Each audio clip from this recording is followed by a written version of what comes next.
So today we're going to be looking at how do you build your second brain? What the heck is a second brain? How do you get it started, and where does it go from there?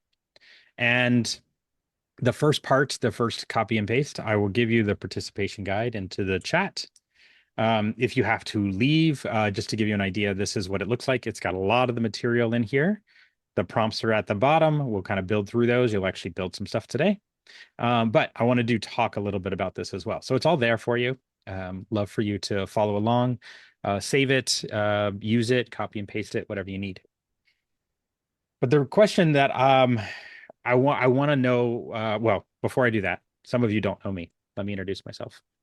My name is Will. I'm a coach and a trainer. I train here. I teach on Maven. I also work with individuals and with companies on helping them do AI enablement and AI readiness, and how to actually build and ship things with AI. This doesn't always have to be AI features. Sometimes it's just using AI to get their job done. My primary focus has been in product management over the last 20 years, but that's not the only place where this has relevance. So I work with companies wherever that might be. And I've been at it for a bit. I do have a degree in computer science, but I am not the leading person on AI. There are people who are way further ahead than me because this is moving very quickly. What I believe my strength is in being able to help people go from where they are to that next step. And so that's why we're here, so that we can take some of that next step. Love for you all to connect with me on either LinkedIn, join my community on Slack. Love to have you there, or catch whatever new lessons I have. I don't have anything scheduled right now, but I have a couple of things in the works that'll be coming out in the next few weeks. Okay, because here's the problem, right? Is that when you open up a Claude Code session, and it has some memory because it has its own Claude structure of a memory, and it has auto dreaming, which is kind of a neat thing that they launched a few months ago. Maybe it's been more than a few at this point. See, my memory is fading. But it doesn't always remember what I had in my other window, or it doesn't remember the session that I had before it because I didn't reload it. So if it's not in the claude.md file, or if it doesn't reference it in some memory form based on the way that I speak about it, it doesn't know. And I don't actually dictate how Claude does memory. And then if I did it in a Claude session and I now want to open up a Codex session, Codex has no reference to those Claude memories unless I point them in that direction. And so all of the work is fairly disposable. It just forgets a lot of that. And then the context can be all over the place. It can be, I mean, I have Slack, I have Granola, I have Zoom transcripts, I have Markdown files, I have Google Docs, I have Notion, though I don't use that very often, but I have it. It just lives in lots of different places. And I'm guessing yours is the same. And then the bottleneck becomes me, because now I have to remember where everything is, and I have to tell it where to load it up, or at least point it in the right direction. Otherwise, it spends way too much time trying to do things. And frankly, I don't know about you all, but my work changes, my context changes frequently.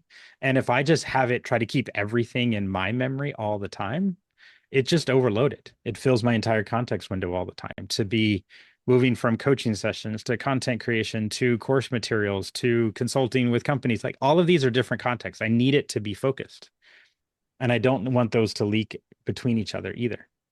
And so that's part of the issue that we want to solve.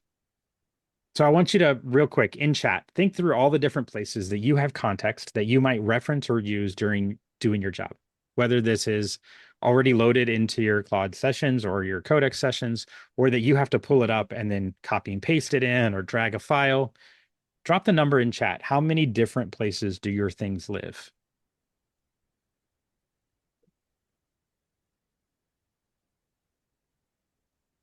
Too many windows. All right, 40 plus. Yep. I mean, if we think about just the open tab problems, if all of those tabs like in our browser are things that we'd have to deal with.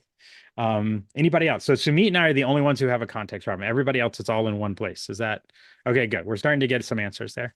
Um, Infinite. Yes, that's what it feels like at times. So this is the problem that we're wanting to try to solve, right? Is that we have so many different places, and we want to be able to leverage this without us spending forever loading that context. And so the other part of this that I like, I will admit, I am not the most organized person ever. For those of you that are inbox zero people, I'm going to share something that might make your skin crawl. Is that I have in my personal email inbox tens of thousands of unread messages because I don't organize that way. That's just not the way it works for me. I have other ways to organize, but that's not it. So the old method of being the librarian, yes, Greg, it is. Um, it's I will tell you real quick, just a quick aside on that. There was one time in my life that I set a rule to auto delete all emails, and I would only undelete the ones I wanted to keep. And that was the closest I ever came to actually inbox zero because I didn't have to take any actions. It was just automatically cleaning up unless I took action. And typically, if I read it, that was good enough, or if I read the subject line, that was good enough. And so then it just cleaned it up. Um, so that's kind of where that's like what drives some of this for me is I don't want to be in the process to have to hit the buttons to remember that. Um, and so that was where we were before. We were the librarians. We had to organize. Has anybody ever created or used a tagging system in whatever organization system and then found 6 months later you had 5 to 7 tags that all meant the same thing, but none of them were spelled exactly the same? Anybody ever have that? I did. Um, and I that's what I don't want to have. I don't want a system that relies on humans to be consistent. This gets even more complicated when you start dealing with teams and team dynamics. Do people remember to type it the same way? Do they call it the same thing? Do they remember what it was supposed to be months later? And so that's what we want to avoid. Now we can build it where AI can do the upkeep for us. It can actually do the upkeep. Sometimes it'll make a mess, and then you can also automate the process for it to try to make some recommendation of combining them and cleaning up the mess that it made, which is really great. I'm actually due for one of those. I'm going to show you all later. One where I wanted to combine some of these ideas together. So, but that's kind of where we are now, is that we don't want to be that. But what we do want to have is this idea of a memory that has elements that we can take with us and we control. So this is this idea of it's persistent, meaning that it does live on. It's not just from one session to the next and it's gone. It's yours. I I love all of the competitiveness in these open models. I don't love when all of a sudden a model that I was really liking using, like Fable, was gone and then now it's back. And then what's the next one going to come out with Soul from ChatGPT? And at some point, I don't want to be dependent on these. And what I'm finding in companies is that there's some real liability if they're building on models that could be changed and or moved without them. So they need to potentially move it from one place to the next. How do we do that without being locked in? And so that's what this helps solve for. I also want to be able to cite where the original source of some of these things came from. And I don't control how Claude stores their memory, so it doesn't always pull back the references properly. And then with a good memory system, it can compound over time. The more you invest in it, the bigger and the more information that's available without it always needing to read everything in. That's the key, I think, is also important. So for me, I've seen this for months now where my coaching prep, I've been coaching some people for years. I have a great history of the work that we've done together. And so now I can process and actually see threads of things that we've talked about. The things that are really old don't need to be surfaced as most relevant, but if there is a pattern or that's a pattern that's bringing itself up again, I can reference it. I'm like, hey, do you remember when we were doing X? This was a pattern of behavior that was kind of sidetracking your progress. Let's talk about that. Let's find a way to build a system around that. I would love to say I can remember every detail, but I can't. And so that's where I love to have systems that help me do that. Same thing for meeting briefs and board meetings. And I have an AI advisory board that actually I don't have to tell it everything. I can just tell it to look at what's new from the last board meeting, and it can find everything and get up to speed really quickly before it starts advising me on different topics that I want to talk to it about. So that's what I want you all to be able to have, or at least the beginning parts of it. Structurally, getting down into a little bit of the weeds. What does it look like? It's not that complicated. Most of this is fairly straightforward. You have the text of the memory, whether it's the chunk or the full body of the text. You have some type of what is this? Is it a decision, an insight? Where did it come from? Is the projects? You could choose different labels if they make more sense for you, but you don't really have to worry about it too much. AI will take care of a lot of this. The source is really valuable to me because I like to be able to reference what am I looking for? Is this a conversation? Is this a transcript? Is this a session note? Is it a meeting decision? I think time is relevant, is really relevant to put in here because it's important that we know when these things happened and their sequence of orders. Um, and let's see, there was a quick real, let me finish this slide and I'll try to answer your question. And then the last column is embeddings, and we're going to talk about embeddings in just a second. Um, but the key part is that if you have it in here, you can then do searches on things differently than if you just read the whole thing. Let's see, the question was, have you realized there's a drift regarding quality and correctness of the output after using it a while? Um, no. Part of it is because one, there's a couple of different things in memory systems. The reason I'm not seeing the drift is that I have a couple of different systems in check. And so it kind of cleans itself up and checks these things. And that's where, like, I have a wiki that does for my main day, but then I have it process every day. And then it also looks for alignment of ideas.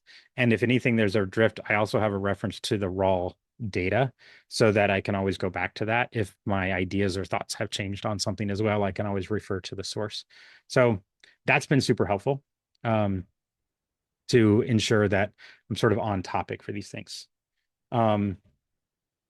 I'm not really creating my own vector database. I just have embeddings. And so, I mean, the thing is, what we're talking about here is just a table, and then we're going to actually use the tools. And I'll get to that in just a minute to meet in terms of what this looks like. But in essence, this is it, right? Like it's pretty simple. Metadata is what we're used to, right? Like we know, oh, it's a spreadsheet. That's just data about the data.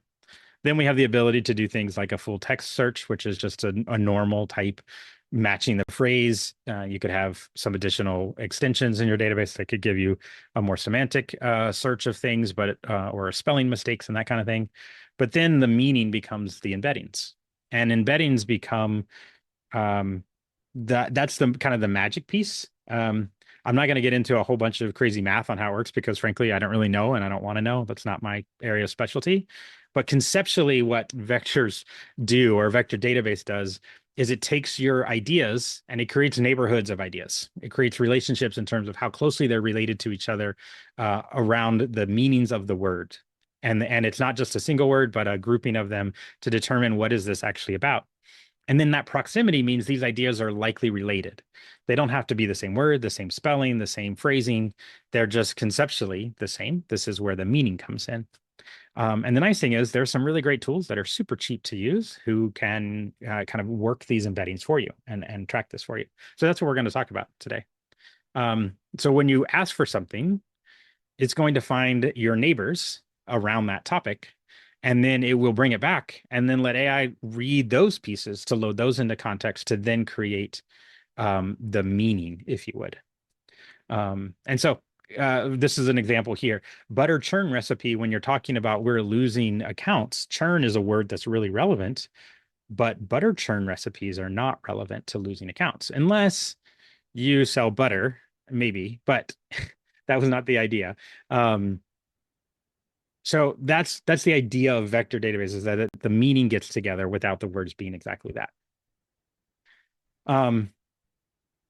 Okay, now in terms of what is actually happening, what's the way it works is you ask your question. You ask the question in the way that makes sense to you, the way that you've talked about it, the way that you've researched it, whatever phrasing works for you. So why are we losing accounts? The embedding model is going to turn it into coordinates.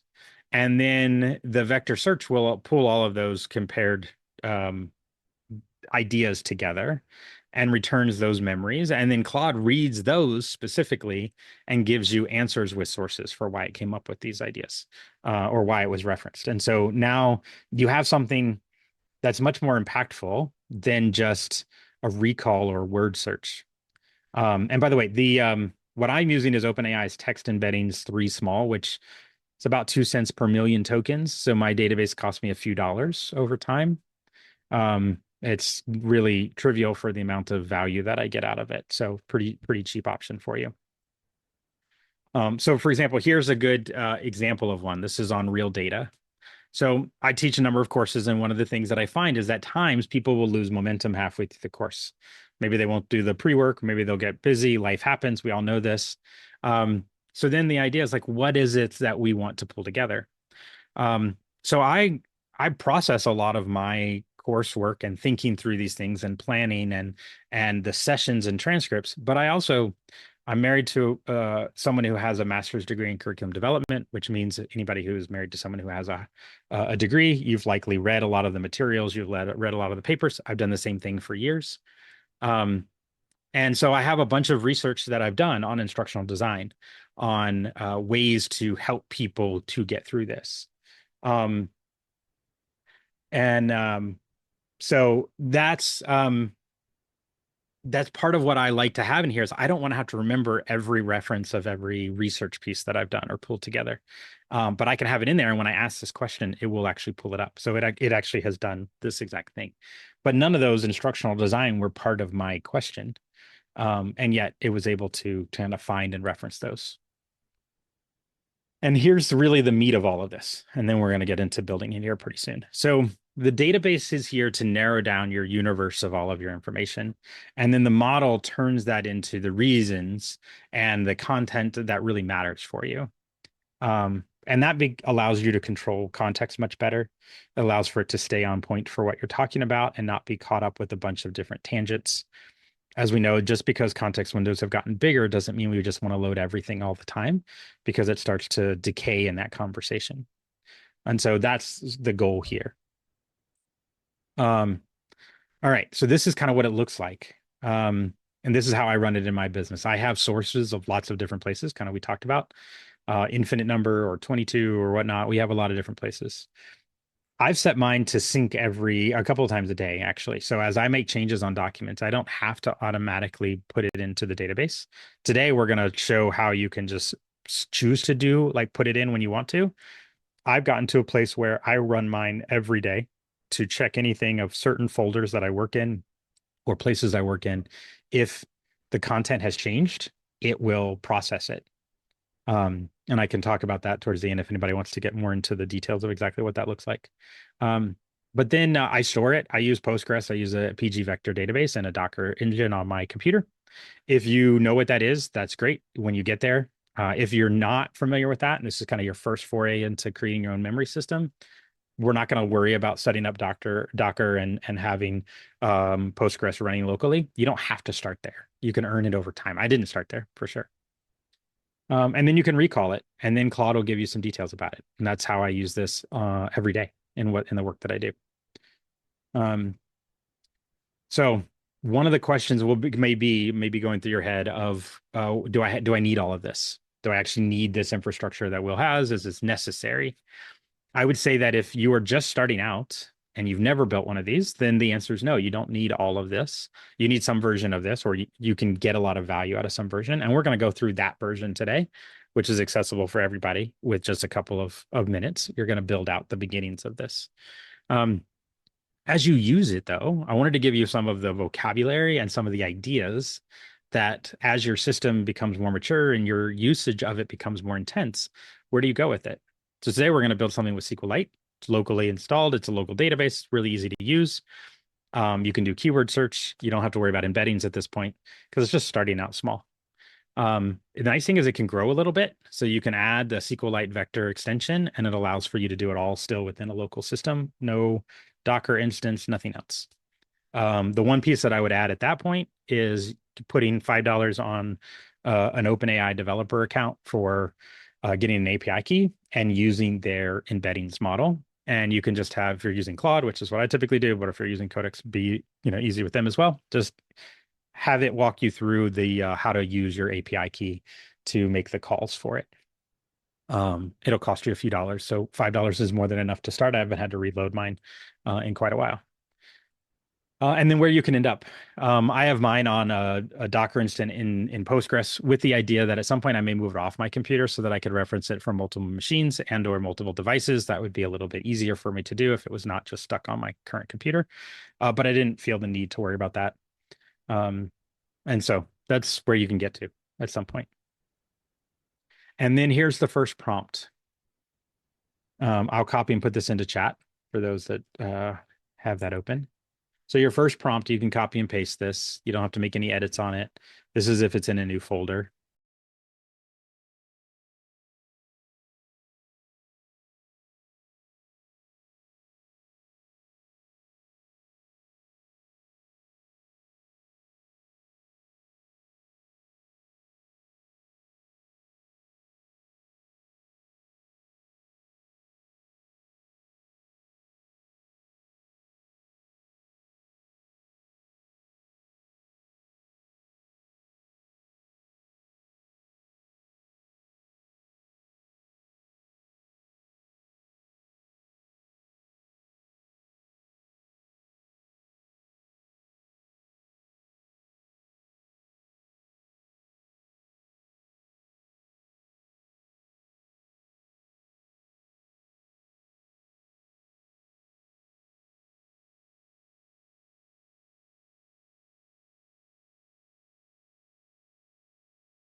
had one. Okay, let me, I'm going to switch my share real quick and share my entire desktop so that you all can see what this looks like for those that aren't able to load it up. This is what so I ran one earlier. Um, and this is what it would look like if you were running this within Claude Code. So I'm on my logged in. I just copy and pasted the exact same thing, and it's building it out. What it's doing is it's created the prompt to understand the SQL script for it. I didn't worry about that. Mine had some issues in terms of the triggers that it chose to propose in terms of auto incrementing and ingesting into the index.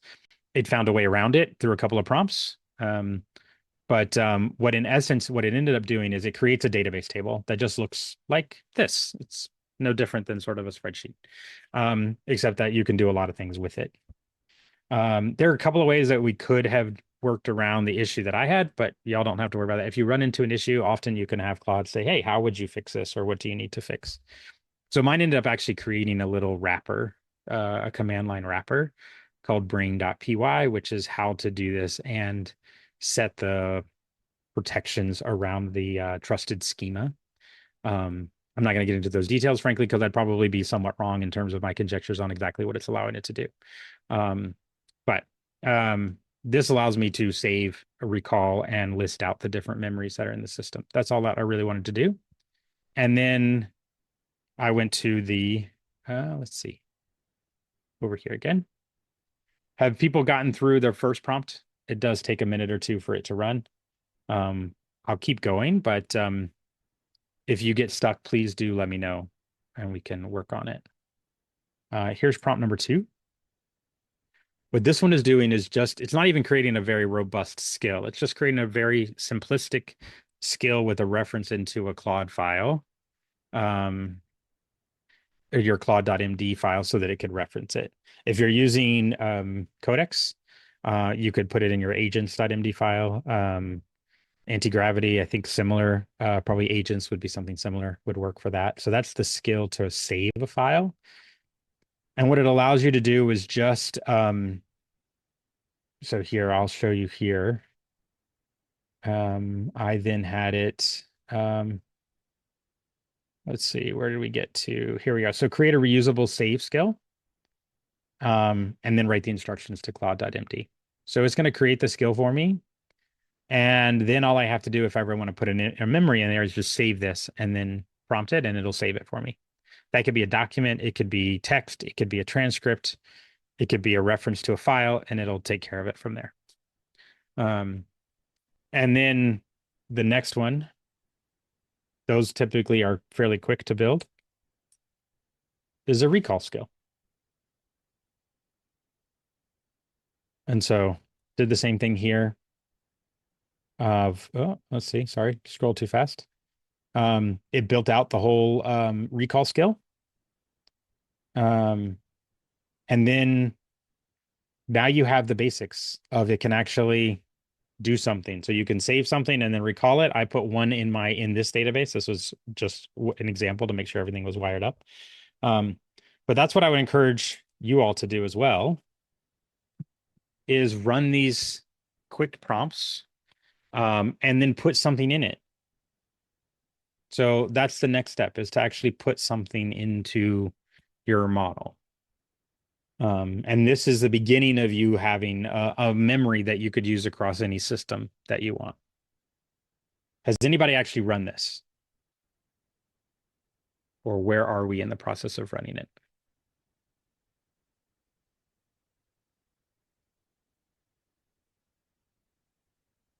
All right, everybody's already on 4th of July vacation. Currently running. Okay, good. Awesome. Running the recall. That's great. Good progress. Nice. Just completed save. So it's working okay in cowork. That's awesome to hear. That's great. Now, while you are running this, what I'd love to show you is what this can look like over time.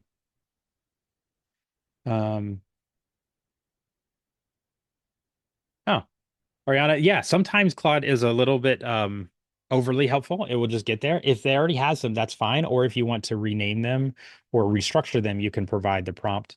You could just tell like, hey, I really wanted to make sure you do this. If the skill already does this, then great. Um, that's one of the things I love about working with Claude is that you can tell it, hey, I'm trying to accomplish this. Is what you built for me meet that? And it might say, oh yeah, it does that and some more. I'm like, okay, that's fine. Then keep it. Um, there's nothing magical about the things that we set up other than that we gave it some direction and told it to put it in Claude so that it would know what to do when we're trying to use it. That's sort of the idea of things. Um, when this gets bigger, when you start using more and more things, it doesn't always have to be very specific, like the save this colon and then some text. You can reference when it's in your Claude.md is like when I want to save a memory, when I want to save something, or I want to save progress, it will often pick that up and like use that save skill to the database. Or you can even tell it, save this to my second brain. And that will be its own prompt to understand what it's supposed to do. Um, and so I've been building up a bunch of these over time. I have a bunch of different systems that I use for it. But over time, what you're doing is eventually you'll just have the opportunities to ask it questions like, hey, what did we decide this week? What were some insights? So let's imagine this on a team who has a central memory for all of their meeting notes. And so somebody they use Granola, they use Zoom's transcripts, whatever. You can set up automations to say, hey, we're going to run every meeting, organized by teams and which ones they were at and who has access to what. Okay. Obviously, there's some barriers of what you want to decide of which meetings should be in, which ones shouldn't, which ones are private, which ones are not. But if you wanted to identify them, you could have a list of ones that could be included, and those could all be in the system. And then you could ask the system, what did we decide this week? Or what were the things that were assigned to me this week? Or what were the things that were assigned to my teams? Or what metrics should we have hit? Whatever things have been talked about, you can now ask it and it can know where to go through these meetings and process this. What I find really intriguing about this is and valuable is when you have some time with it and then you start having it look over um, what else is it finding? What keeps showing up week after week? Over the last 5 weeks, what's the theme that has come up the most often, or the top 5 themes we've talked about that haven't been resolved? That could be really valuable for you to recognize because sometimes we get so in the weeds on something that we forget that there are bigger picture things that we need to consider. And then the one that I find the most intriguing is when I can ask it to identify things that I haven't clearly identified. And so that's where this what connects that I never connected. What are some of these things that are happening? Or um, I now have it run an interest thing every week to say what are topics or themes that have come up over all of the different areas of my work that might be related, but I have not directly discussed or saved a memory or had an idea about. And it will propose some things for me to review. Whether that's from auto research that I have it do or synthesis of meetings or whatever, it's starting to surface some of those connections that I hadn't tried before. That's where it becomes really interesting for me. Um, and I think the other part is that the bigger system that I have set up with this, and so this is I didn't start here, but I grew here over time is that I have now I brought in multiple ways of getting information into the system, into my systems. So we talk about sources. Some of those sources are calls, meetings, things like that. I've also found that there's a certain amount of there's some sources of information, articles, Substacks, YouTube channels where I like the content that I'm like, oh, that's interesting. I want to include some of that, or I agree with that particular position, or oh, I want to learn more about that. Well, now part of my intake can be a YouTube playlist that is my second brain. And these are things that I'm proposing that I want it to process for me and make available for me to evaluate when I have time. There's more information than I can ever consume. So I actually have built a Cliff Notes version. So it will build a Cliff Notes from a video. And then it will propose these as belief systems. And then when I get from multiple people enough that kind of justify that idea that, hey, this belief is maybe a strong proposal, a candidate for multiply validated positions, then it can actually go through a red team process where I have multiple models challenge this particular position and propose changes or alterations to strengthen it up to make it from to like a steel man argument, if you would. And then ultimately I can make my own notes and then embrace that, and then it'll save and store all of that. And just to give you an idea of what that can look like. So this is my beliefs graph. And so this is a version of it. And so different beliefs or confirmed views or embraced views by different people. So here's the one that's conflicting. This is the idea of humans must stay in the loop reviewing AI generated code. I have two different people who have different views of them. I can see that what their quote was. I can actually click on the YouTube link and it will take me to the exact clip that was in there. Or here's Chun's interview, other than it's being ad. But I can go back and watch it, and then I can take my notes on it, and those all get ingested at some point once they get far enough in to my system to become something that I would reference. So that's where some of the embraced ones are. Like if I were to take an embraced view, you can see I have my notes over here as well, along with a bunch of different sources and evidence. So that's sort of one of the ways that this can grow over time. Let's see. Have I experienced with others Gen AI coding tools? Claude Code is not allowed everywhere regarding EU. So I have used a couple, and then the file wiki. If any of you came to that one, I did that one as well. I still use the wiki. That's for a lot of my day-to-day information. And then the database actually, the second brain ingests the wiki.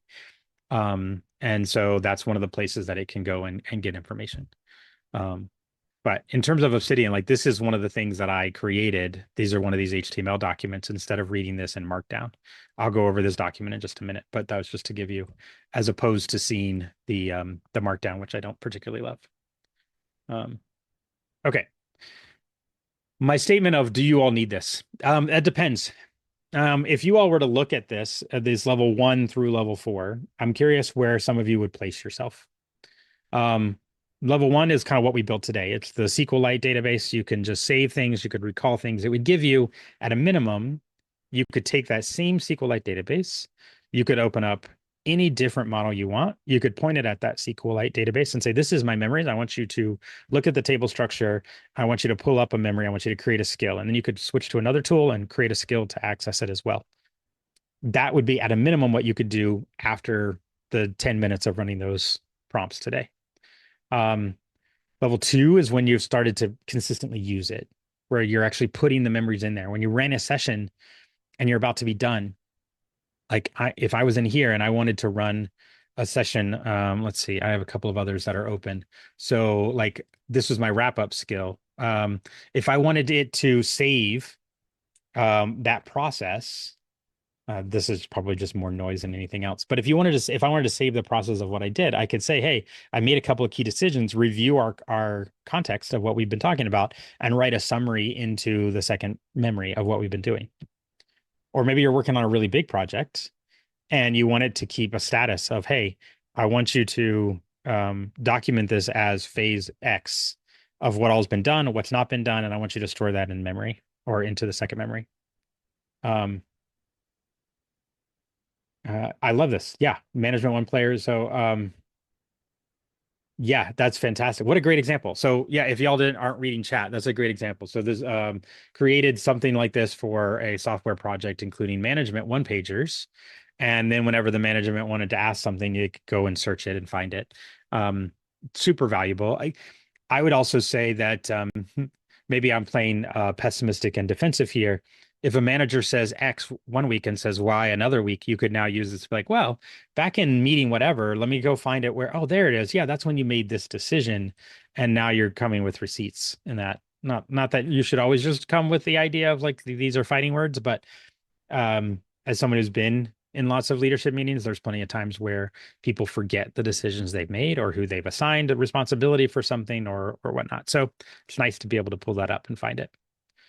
Where all would you put yourself between levels 1 to 4 at this point? Or are you at 0, just getting started, and today was the first time to level 1?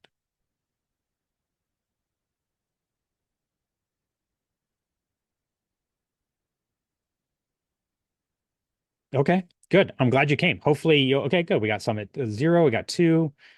Perfect. This is I hope you all will go from zero to one. I think if you're at two, keep at it.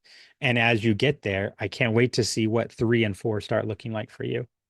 Um, Greg, I love the thought is at a 10, right? No, that's exactly it. Um, so here's a couple of cheat sheets. If you wanted to screenshot this, this would be something that might be worthwhile for you. Um, you have the table, you have the skills. A single sentence can actually get there. This is the most important thing. The database narrows and the model reasons for you. Um, and um, a couple of the things as you grow with this, some things to look into as you get into the embeddings, this idea of having a vectorized database. There's something called chunks. We didn't dig into that. That's a deeper part where you take long documents and you make them smaller. Um, and you don't just want to make it like, let's say, think about a 100-page document. You don't want to just cut it pages because the ideas might actually cross over multiple pages. So you have chunks and then you have overlaps too, so that it's more likely to find it. But here's the secret. You can ask Claude to like, hey, here's my document, or ask Codex or whichever model you're using. Hey, here's the type of material I typically work. Let's look at a chunking schema that would work or a system that would work well to allow for good follow-up. So that's what I did with mine. And it develops its own system of how it would work with my transcripts, my meeting notes, and my research so that it could handle those appropriately. So that's where I go. Okay. The last thing, if you would like to keep working with me to do anything, one, there is a great free access. You can join my Slack channel. It's not anything fancy. It's a small little corner of the world where some of us come together and occasionally we chat about things that are doing with AI. And it's also where I often am. So if you ever have any questions, you can just hit me up there. Um, I do not guarantee synchronous conversations all the time because that's the whole point of Slack. It's asynchronous, but you're welcome to join. There's no catch. There's very little. Occasionally, I'll announce when I have a new lightning lesson or a workshop or whatnot, and you'd be able to get access to that, which is fine. So, but please feel free to join. It's not very loud either, so it's not going to blow up your phone if you put it on there. Also, if you want to do more work, I do career progression and also helping people learn how to use AI, whether that's from a company perspective or from an individual perspective. Just hit me up. I'm happy to chat with you about it. And if any of your companies are struggling with this, I would love a conversation with you just to see if there's something that might be a fit. I work with teams to help them and their leaders learn how to progress not just the individual people who are either going really strong or slow, but how we get them all together and progressively go forward and then propagate that across their teams. And I would love to help anyone who's doing that. Okay, questions. And then if there's not a whole lot of questions, there's one other little thing that I'd love to show you, which is this wrap up skill, which is where I got to, but I will save that for just a little bit. Um, any questions you all have?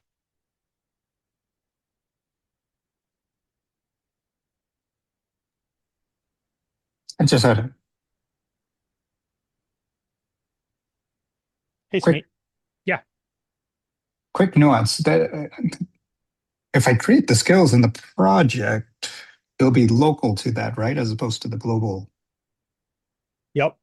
You don't have to do that. What this was to keep it all contained so it doesn't, if someone's experimenting and trying to figure it out, it'll be there. It'll just be in it depends on where, when you tell it to save it in Claude.md, if it saves it Yeah. only to that local project, Claude.md, it will all be local to that project. Um, if you want to go further, you can tell Claude to say, hey, install this skill for at a user level, and it'll put the skill there. You can actually create a proper skill. So it'd be like a slash command. So you could do slash save.